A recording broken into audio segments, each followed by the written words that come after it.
இல்லையா? இப்போ நுபுவத்து நின்றுச்சு. இப்போ நபி மேலே கடமை கிடையாது, இப்போ உம்மத்து மேலே கடமை. அதனால தான் நம்ம ஹைர உம்மத்து. நம்ம என்ன பிராமணர்களா ஹைர உம்மத்துன்னு? படைப்பில் உயர்ந்தவர்களா? பிறவி சிறப்பா இது?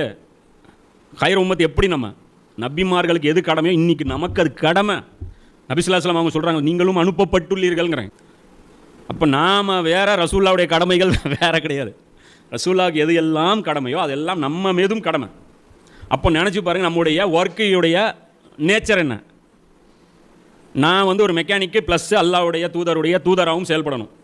நான் ஒரு டாக்டர் ப்ளஸ் அல்லாவுடைய தூதருடைய தூதராகவும் செயல்படணும். என்கிட்ட ஒருத்தன் மீட் பண்ணிட்டானா ஹிதாயத்தை என்னன்னு அவனுக்கு தெரிஞ்சிடணும். என்கிட்ட வந்து பார்த்தீங்கன்னா என்கிட்ட ஒரு இன்னொரு ப்ரோக்ராமும் இருக்கணும். என்கிட்ட வந்து தனிநபராக ஒரு ப்ரோக்ராமும் இருக்கணும், கமிட்மெண்ட்டும் இருக்கணும். அது இல்லாமல் டோட்டலாகவே என்கிட்ட ஒரு அது சம்மந்தப்பட்ட ஆக்டிவிட்டீஸில் நம்ம இருக்கணும். புரியுங்களா? அது ஒரு ஜமாத்தாக இருக்கலாம், அது சாதாரண ஒரு குரான் கிளாஸாக இருக்கலாம், அது நம்ம ஏரியாவில் இருக்கக்கூடிய ஒரு சபையாக இருக்கலாம். மொத்தத்தில் ஏதோ ஒரு வடிவத்தில் சமூகத்துக்கான அந்த கான்ட்ரிபியூஷன் நம்மகிட்ட என்ன இருக்கும்?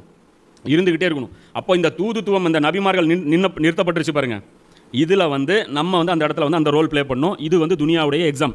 ஹலாலாக பொருளீட்டணும், தேவையானதை சேகரிச்சுட்டும் இருக்கணும், ப்ளஸ் அல்லாவுக்கு அடியானாவும் வாழணும், அடுத்தவர்களுக்கும் என்ன பண்ணணும்? இந்த தீனை கொண்டு போய் மக்கள்கிட்ட கொண்டு போய் நம்ம என்ன பண்ணணும்? கொண்டு போய் கொடுக்கணும்.